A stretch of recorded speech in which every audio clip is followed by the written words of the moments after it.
Hello my YouTube family. अगर आपने channel को अभी तक सब्सक्राइब नहीं किया है तो चैनल को सब्सक्राइब करिए ताकि कहानी के एपिसोड जैसे ही पब्लिश होंगे आपको नोटिफिकेशन मिल जाएगा। आइए अब कहानी की ओर चलते हैं। धृति काव्यांश एपिसोड 8। काव्यांश धृति के होठों पे पिक करके बोलता है, चलो फिर देखते हैं इस शेरनी में कितनी ताकत है। तभी वहां किसी के चिल्लाने की आवाज आती है जिसे सुन ध्रुति एकदम से सहम जाती है और उसके आंखों से आंसू निकलने लगते हैं। सामने कायरा और एरी थे जो ध्रुति को देख चिल्ला रहे थे।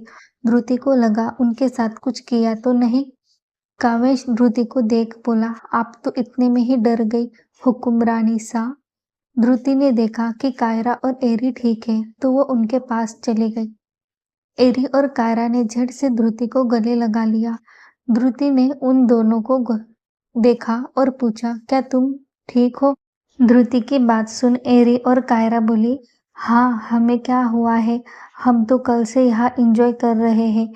एरी, आपको पता है दी, यहाँ ना मेरे काम की सब चीजें हैं और सबके अलग अलग रूम हैं। यहाँ पे कुछ बनाना भी नहीं पड़ता, सब काम ये मेड्स कर देते हैं। ध्रुति असमंजस में सब बातें सुन रहे थे। उसने एक नजर कावेश को देखा जो क्रुश से कुछ बात कर रहा था। तभी वहां कायरा के माँ और पापा आते हैं और अपना सर झुकाकर खड़े हो जाते हैं। ध्रुति उन्हें देख बोली, काकी सा, काका सा, आइए बैठ जाइए। एरी और ध्रुति बैठ जाते हैं लेकिन कायरा और काका काकी नहीं बैठते तो ध्रुति उन्हें देखने लगती है। तभी उसे पीछे से कावेश की आवाज आती है, बैठ जाइए, नहीं तो हमारी हुक्मरानी सा बुरा मान जाएगी। कावेश जाकर ध्रुति के पास बैठ जाता है और एरी से कहता है, तुम्हारा कॉलेज का काम हो गया? एरी कावेश से, जी हुकुम सा, सब ठीक है। ध्रुति घूरकर एरी को देखती है और एरी से पूछती है, कौन सा काम? एरी ध्रुति से, कुछ नहीं दी, बस ऐसे ही कॉलेज में फी नहीं भरी थी ना तो टीचर ने क्लास से बाहर निकाल दिया था। ध्रुति एरी को गुस्से में देखती है और बोलती है, तुमने मुझे क्यों नहीं बताया फिर? दी, आप टेंशन मत लीजिए, सब ठीक है। ध्रुति अपनी जगह से उठ जाती है और अपनी गर्दन इधर उधर घुमाती है। फिर कावेश का हाथ पकड़कर उसे सोफे से उठाती है और ऊपर लेके जाती है। कावेश ध्रुति से, क्या कर रहे हैं हुक्मरानी सा आप? हमें खींच क्यों रही है? ध्रुति कावेश को देख, क्यों, अच्छा नहीं लग रहा है क्या? जब आप हमें ऐसे ले जाते हैं तब हमें भी ऐसा ही फील होता है, समझे आप? कावेश उसे कोई जवाब नहीं देता और उसके साथ चला जाता है। ध्रुति उसे एक रूम में लेके जाती है और दरवाजा बंद कर देती है। उसके ऐसा करता देख कावेश बोला, हुकुम रानी सा, आप कहीं भी, मतलब ये क्या टाइम है क्या? ध्रुति उसकी बात सुन उस बात को इग्नोर करती है और उसके पास जाकर उसे के चेस्ट पर मारने लगती है। कावेश ध्रुति की कमर अपने दोनों हाथों से पकड़ लेता है। ध्रुति उसके चेस्ट पर मारते हुए बोली, आपने हमसे झूठ क्यों बोला? क्यों आपने हमें वो सब कुछ करने के लिए मजबूर किया? क्यों हुकुम सा, क्यों? कावेश ध्रुति के आंखों में देख बोला, अगर हम आपसे प्यार से कहते कि आप हमारे साथ रहिए तो क्या आप हमारे साथ रहती? ध्रुति झट से उसकी बात का जवाब देते हुए बोली, कभी नहीं, हम शादी नहीं करना चाहते थे, आपके कारण हमें इस शादी के रिश्ते में रहना पड़ रहा है। कावेश ने ध्रुति को अपने और पास करते हुए बोला, बस यही कारण था हमें आपको मजबूर करने का। ध्रुति उसे घूर कर देखती है और बोलते हैं, ये कौन सा तरीका है किसी को मजबूर करने का? कावेश ध्रुति से, ये हमारा स्टाइल है हुक्मरानी सा। ध्रुति, फिर आपने हमारे साथ वो सब क्यों किया? कावेश ध्रुति के आंखों में देख, क्योंकि हमें लगा शायद वो सब करने के बाद आप हमें छोड़कर ना जाए, इसलिए हमने वो सब करने को कहा। ध्रुति कावेश के चेस्ट पर अपने हाथों से मुक्के मारते हुए बोली, ये सब तो प्यार से करते हैं लोग जिनके मन में अपने पार्टनर के लिए प्यार हो, उनके लिए ये सबसे प्यारा मोमेंट होता है, स्पेशल टाइम होता है। अगर आप हमसे प्यार करते तो इतना स्पेशल टाइम आपने स्पॉइल क्यों किया? कावेश ध्रुति के गालों पर पिक करते हुए बोला, हमने कब से स्पॉइल किया?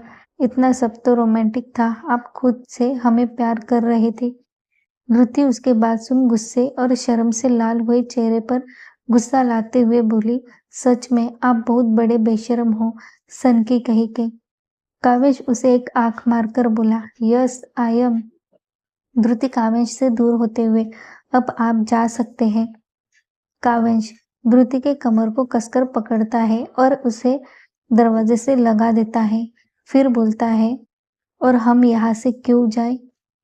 धृति उसके सवाल का कोई जवाब नहीं देती तो कावेश धृति के होठों पर अपने होठ रख देता है और उसे सॉफ्टली किस करने लगता है और अपने एक हाथ से धृति के कमर को सहलाने लगता है। धृति उसके मूवमेंट से सिहर रही थी। उसकी पकड़ कावेश की शर्ट पर कसती जा रही थी। धृति उसका विरोध नहीं कर रही थी, लेकिन उसका साथ भी नहीं दे रही थी। थोड़ी देर बाद कावेश धृति को छोड़ देता है और उसके गर्दन में अपना चेहरा छुपाकर गहरी सांसें लेने लगता है। धृति की सांसें भी तेज चल रही थी। कावेश उसी भारी सांस के चलते धृति से कहता है, नफरत थी हमें मोहब्बत से, नफरत थी हमें मोहब्बत से, लेकिन तुम्हारी इन लवली आंखों ने हमें ना चाहते हुए भी हमें ऐसे अट्रैक्ट किया कि सबको निगलेक्ट करके हमने तुम्हें ही सिलेक्ट किया। धृति उसकी बात सुन बोली, क्यों यकीन करें हम आप पर जब आपने हमें इतने दुख दिए? क्यों यकीन करें हम आप पर जब आपने हमें इतने दुख दिए? क्या कहना आपके इस जवाब का जब हमें आप पर इकरार ही नहीं हुआ? कावेश धृति की बात सुन उसके आंखों में देखने लगा और उसके दोनों आंखों पर किस करते हुए बोला, हमारी मोहब्बत इतनी है, हमारी मोहब्बत इतनी है कि आपको ना चाहते हुए भी इकरार होना ही है। धृति उसे अपने आप से दूर करके बोली, देखूंगी, सोचूंगी, कल परसों कुछ कहूंगी। कावेश धृति की इस अदा पर फिदा हो गया। वो बस एकटक उसे देख रहा था। धृति अपने मन में, अच्छा हुआ हुकुमसा ने उन दोनों को कुछ नहीं किया, नहीं तो हम उन्हें कभी माफ नहीं करते। हे महादेव, हम क्या करें, इस रिश्ते में आगे बढ़े या नहीं, प्लीज हमें रास्ता दिखाइए। कावेश ने धृति के माथे पे किस किया और बोला, शाम को लेने आएंगे। धृति ने उसे कोई जवाब नहीं दिया। कावेश वहां से चला गया। कावेश के जाते ही धृति बेड पर बैठ गई और सोचने लगी, इतने दिनों में उसके साथ क्या क्या हुआ। वो ये सब सोच ही रही थी कि रूम में एरी कायरा आ गए। एरी उसके पास आकर बैठ गया और बोला, सॉरी दी, मैं आपसे कुछ छुपाना नहीं चाहता था, लेकिन हुकुम शाह ने बताने के लिए मना किया था। वो तो जिस दिन आपकी शादी हुई उसी दिन वहां से जाने के बाद उनके बॉडीगार्ड्स ने हमें सही सलामत घर छोड़ दिया और उस दिन रेस्टोरेंट में गए थे तब भी उन्होंने हमें सही सलामत यहाँ छोड़ दिया था। और आप जब यहाँ से गए थे ना, तब मकान मालिक आए थे। उन्होंने हमें कहा कि अगर हम 2 दिन में रेंट नहीं देते तो हमें घर खाली करना पड़ेगा। हुकुम शाह ने उनका रेंट भी दे दिया और ये घर भी दे दिया। उसकी बात सुन धृति का सर एकदम से चकरा गया। इसका क्या मतलब हुआ? कायरा ने उसका कंफ्यूज फेस देखा और कहा, क्या हुआ ध्रुव? धृति ने उसे देखा और कावेश के बारे में सब बता दिया। कायरा उसकी बात सुन कुछ देर चुप रहती है, फिर बोलती है, शायद वो आपके दिमाग से खेल रहे थे, आपको कंफ्यूज कर रहे थे, या फिर बात कोई और हो और वो तुम्हें कुछ बताना ना चाहते हो। धृति उसके बात सुन अपने सर पर हाथ रख देती है और बोलती है, यार वो बहुत ज्यादा कॉम्प्लिकेटेड है, बहुत पागली जैसे बिहेव करते हैं। कायरा उसकी बात सुन हंसते हुए बोली, कुछ तो बात है, अगर राजस्थान के हुकुम शाह ऐसा कुछ कर रहे हैं तो कोई तो बात होगी। धृति उसके बात का जवाब देते हुए बोली, पता नहीं यार, लेकिन उन्होंने अच्छा नहीं किया।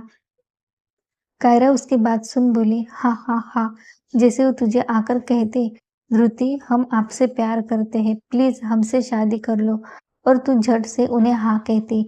अगर वो तुझसे जबरदस्ती शादी ना करते तो शायद तेरी शादी तो इस जन्म में ना होती। और अगर उन्होंने जो भी किया यार, मुझे तो कुछ भी दाल काले लग रहे हैं। वो सब छोड़ और एरी भी चिंता छोड़।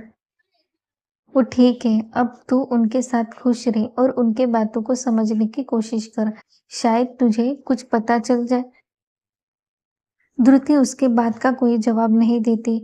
उसके मन में अभी भी उथल-पुथल चल रही थी। पहले तो उन्होंने हमारे साथ इतनी बदतमीजी की। वो हमें बार-बार एरी का नाम लेकर ब्लैकमेल कर रहे थे। फिर उन्होंने हमारे साथ वो सब किया। अगर वो ज़बरदस्ती करते तो शायद हमें तकलीफ होती, और अगर उन्होंने हमें खुद करने को कहा, इससे हमारे दिल को ठेस पहुंची, शरीर को नहीं। और अगर हम एक ना होते तो मैं घर से चली जाती। धृति अपने बालों को दोनों हाथों से पकड़ लेती है और जोर से चिल्लाती है, हम पागल हो जाएंगे। तभी उसे एरी की आवाज आती है, दी क्या हुआ? एरी की आवाज सुन धृति एरी को देख, तभी उसके दिमाग में कुछ खटका। एरी, एरी, इन सब में बार बार एरी ही बीच क्यों आ रहा है? क्या इसमें एरी के बारे में कुछ है क्या? पर क्या? माँ, माँ की बैग। धृति ने एरी से कहा, हमारा सारा सामान कहाँ है एरी? दीदी वो सब तो अलमारी में है, लेकिन हाँ वो आपकी पुरानी बैग, वो तो कृष अंकल ले गए। धृति ने एरी की बात सुन सर पर हाथ रख दिया और अपना फोन देखने लगी। उसमें वो कामेश का नंबर ढूंढने लगती है, लेकिन उसे नहीं मिलता क्योंकि उसके पास था ही नहीं। धृति बेड पर बैठ जाते हैं और शाम होने का वेट करने लगती है। धृति सब सोचने लगती है, तभी उसे कामेश की गर्दन पर सूंघना याद आता है, तो वो अपने गर्दन पर हाथ रख देती है। तभी उसे कुछ याद आता है और वो झट से बेड से उठ जाती है और आईने के सामने जाकर खड़ी हो जाती है और अपने बाल थोड़े पीछे करके देखती है और उस जगह पर सहलाने लगती है। वहां पर डी के नाम का टैटू था, जो कि उसके गर्दन पर जब वो 8 साल की थी तब गुदवाया था। धृति देखती है कि वहां काव्यांश ने लव बाइट का निशान छोड़ा था।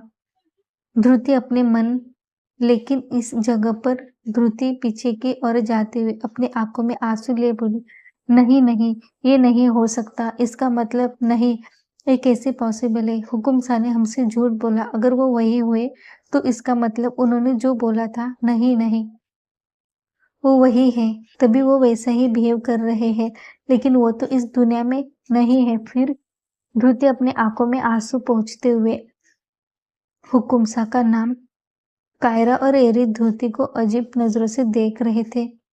धृति ने कायरा से पूछा, हुकुम शाह का नाम काम्य है ना? कायरा ने नाम में गर्दन हिलाकर कहा, नहीं, उनका नाम कामवंश राजपूत है। धृति झट से नीचे बैठ गई और रोते हंसते हुए बोली, वो जिंदा है, हमारी रानी माँ, और वो जिंदा है। धृति अपनी जगह से उठी और कायरा को पकड़कर बोली, वो चिट्ठी आप हमसे पूछती थी ना कि वो चिट्ठी किसने लिखी है? वो हुकुम सा है कायू, हमें कंफर्म करना है सब, हमें उनके ऑफिस जाना है। धृति वैसे ही भागते हुए नीचे गई। बाहर ड्राइवर खड़ा था। धृति उसके पास गई और बोली, हमें हुकुम सा के ऑफिस जाना है, जल्दी चलो। ड्राइवर धृति से, जी हुकुम रानी सा, आइए, और उसने धृति के लिए गाड़ी का डोर ओपन कर दिया तो धृति झट से गाड़ी में बैठ गई। ड्राइवर ने गाड़ी लाकर राजपूत कॉर्पोरेशन के बाहर खड़ी कर दी। ड्राइवर ने जल्दी से किसी को फोन किया और धृति के बारे में बता दिया। धृति रिसेप्शन पर गई और उसने उसे कावेश के बारे में पूछा। उस लड़की ने धृति को ऊपर से नीचे तक देखा और बोली, जी आपके पास कोई अपॉइंटमेंट लेटर है? धृति ने उसे मना कर दिया। वो लड़के आगे कुछ बोलती उससे पहले ही वहां कृष आ जाता है और उसे ग्रेट करते हुए बोलता है, प्रणाम हुकुम रानी साहब, आप आइए। धृति कृष के साथ चली गई, लेकिन कृष की बातें वहां पर जितने लोग थे उन सब ने सुनी और आपस में बातें करने लगे। क्या हमने सही सुना? हुकुम शाह ने शादी कर ली, लेकिन कब? धृति लिफ्ट से काव्यांश के ऑफिस में जाती है। उस फ्लोर पर जितने एम्प्लॉय थे वो सब धृति को घूर घूर कर देख रहे थे। धृति बहुत जल्दी जल्दी चल रही थी। धृति ने ऑफिस का गेट नॉक नहीं किया और झट से डोर ओपन करके अंदर गई। अंदर काव्यांश अपने लैपटॉप पर काम कर रहा था। धृति उसके पास गई और जोर जोर से रोने लगी। काव्यांश ने धृति को देखा और अपने लैपटॉप बंद करके धृति को खींचकर अपने गोद में बैठा दिया और उसे पानी का ग्लास पकड़ा दिया। धृति ने वो पानी का एक सांस में ही पी लिया, फिर काव्यांश के कोट को नीचे कर दिया और फिर टाई लूज करके शर्ट के आगे के 3 बटन ओपन किए। तभी उसे काव्यांश की वो चेन दिखी जिसमें धृति ने हाथ में ली और बोली, ये अभी भी आपके पास है? ध्रुति आगे कुछ बोलती कि कावेश ने ध्रुति को देखा और बोला, आप ये क्या कर रही है हुक्मरानी सा? हम ऑफिस में हैं, घर चले क्या? ध्रुति ने उसे घूर कर देखा और अपने शर्ट को थोड़ा सा साइड करके उसके राइट साइड गर्दन पर देखा, जहाँ सेम टैटू था, डीके लिखा था। ध्रुति ने उस जगह पर अपने हाथ से सहलाया और कावेश के सीने में अपने हाथों से मुक्के मारने लगी और बोली, कब कब बताने वाले थे आप हमें? कब? अगर आप हमें आकर बताते तो क्या हम आपसे प्यार से नहीं मानते? ये सब करने की क्या जरूरत थी हुकुम सा? कावेश उसे कोई जवाब नहीं दिया। वो एक टक उसे देखने लगा और बोला, क्या आपको हमारी चिट्ठी या नहीं मिली? चिट्ठियों से ध्रुति को बैग की याद आती है और वो बोलती है, माँ की बैग कहाँ है? वो आप क्यों लेके आई? वो बैग, उसमें सब इम्पोर्टेंट डॉक्यूमेंट हैं जिसे आपने ऐसे ही रखे हैं थे और आप अब 24 की हैं। आपको क्या लगता है हमने ये सब ऐसे ही किया? ध्रुति ने उसे मारते हुए कहा, लेकिन आपने ये सब ठीक नहीं किया, आप हमें बता सकते थे। कावेश ने उसके आंखों पर किस किया और कहा, ना उम्र का पता था, ना शादी का मतलब पता था। बंध गए ऐसे रिश्ते में जिसका मतलब हमें नहीं पता था। खोया हमने जिस दिन आपको, इस शादी जैसे शब्द पर नफरत हो गई। देखा आपको सालों बाद, इस नफरत की डोर कुछ कम हो गई। जब आप सामने आए, इस दिल ने फिर से दूरी के डर से पागल कर दिया। जो नहीं करना था, इस दिल को वही कर गए और हमारी ये मोहब्बत हमें इश्क का सनकी कहेगी। ध्रुति ने रोते हुए कहा, माँ बाबा ने आप लोगों को बहुत ढूंढा, लेकिन ध्रुति आगे कुछ बोलती उससे पहले ही कावेश ने उसके मुंह पर हाथ रखा और कहा, हमें सब पता है। अब आप अपने दिल और दिमाग को शांत रखिए, हम आपको सब बता देंगे। ध्रुति ने उसे कुछ नहीं कहा और वैसे ही कावेश के सीने पर सर रख दिया। कावेश ने उसके सर को सहलाया और बोला, क्या इरादा है आपका हुक्मरानी साहब? ध्रुति ने उसे कुछ नहीं कहा और वैसे ही कावेश के सीने में सर रख दिया। कावेश ने उसके सर को सहलाया और बोला, क्या इरादा है आपका हुक्मरानी साहब?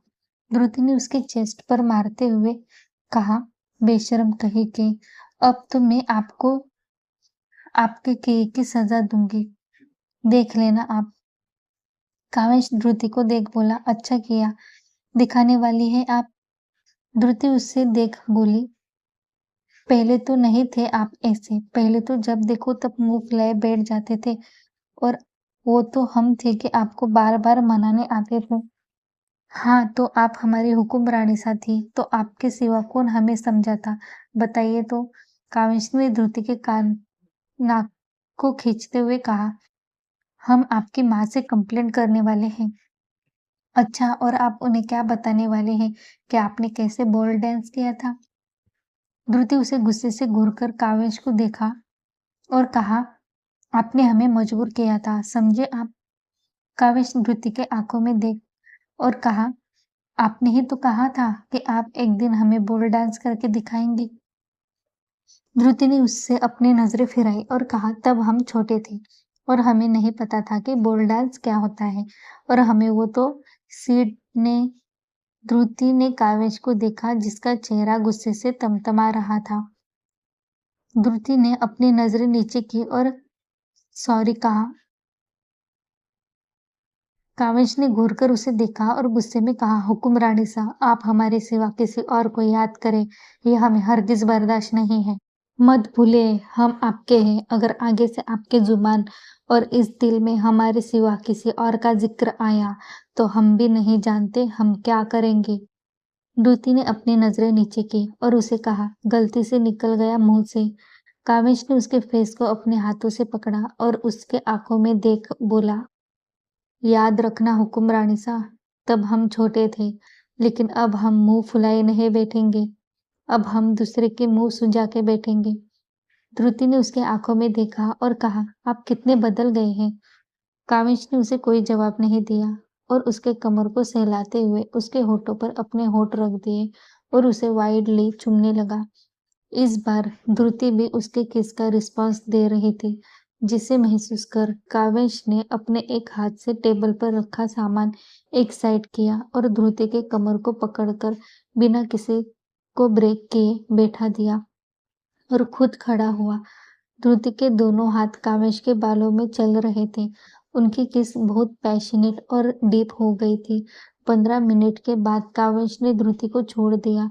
ध्रुति की आंखें बंद थी और वो गहरी गहरी सांसें ले रही थी। कावेश ने ध्रुति के बालों को एक साइड किया और उसके गर्दन पर अपनी सांसें छोड़ने लगा, जिससे ध्रुति एकदम से सिहर जाती है।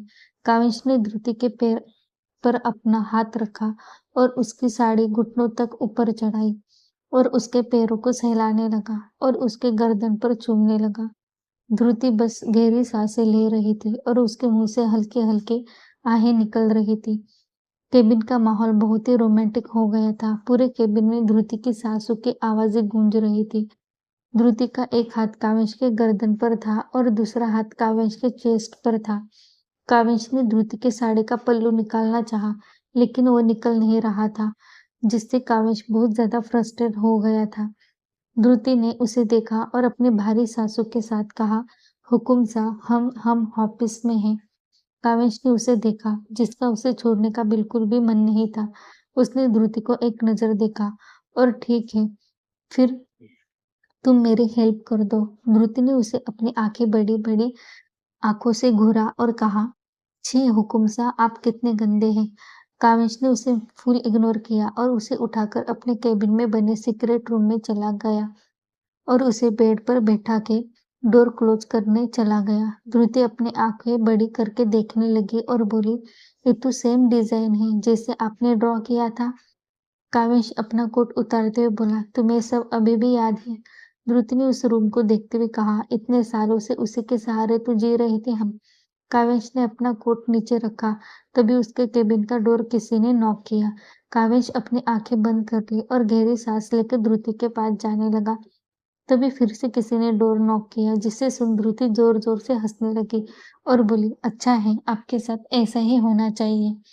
कावेश ने उसे एक नजर देखा और कहा, आप भी यही है और हम भी रात को तो आपको हम छोड़ने नहीं वाले हैं। फिर अपनी कामुक आवाज में कहा, उफ, बस इस बार भी आप हमें खुश कर दे तो बड़ा मजा आएगा हुक्मरानी सा। और फिर अपने एक आग दबा देता है। ध्रुति ने बेड से तकिया उठाया और कावेश के ऊपर फेंकते हुए बोली, आप सच में बहुत बेशर्म हैं। कावेश ने वो तकिया कैच कर लिया और बोला, अब आपसे नहीं बेशर्मी करेंगे तो किससे करेंगे, हमारी हुक्मरानी सा। ध्रुति कुछ बोलती कि तभी फिर से गेट नॉक की आवाज आई। कावेश ध्रुति को एक लुक देकर बाहर चला गया।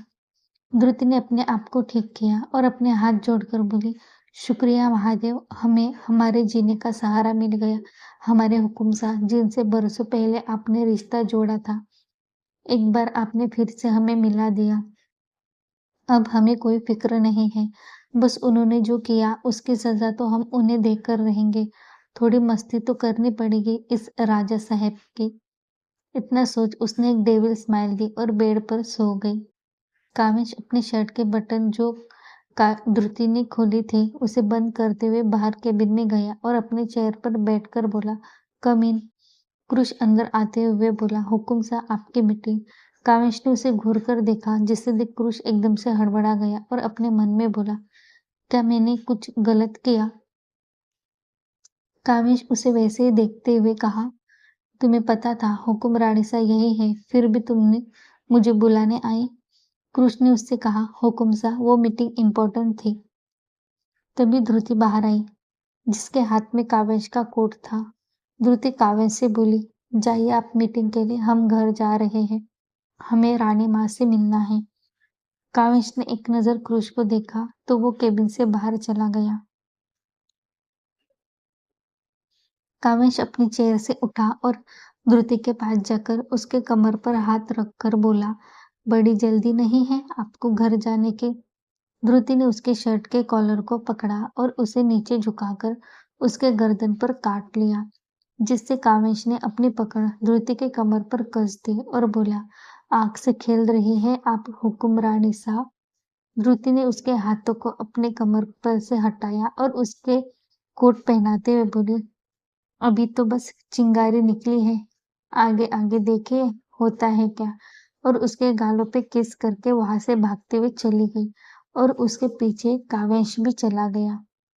सो आप सब भी वेट करिए रात का, जहाँ काव्यांश धृति का एक बार फिर से वाइल्ड रोमांस देखने के लिए। मिलते हैं नेक्स्ट एपिसोड में। Thank you. इस कहानी की तरह अगर आप हमारे और भी नई कहानियाँ और वाइल्ड रोमांस सुनना चाहते हैं, तो कहानी को आगे जानने के लिए आपको चैनल को सब्सक्राइब करना पड़ेगा, ताकि जैसे ही हम नई कहानियाँ या फिर जो कहानियाँ चल रहे हैं, उनके एपिसोड पब्लिश करते हैं, तो आपको तुरंत नोटिफिकेशन मिल जाएगा। तब तक के लिए बाय बाय।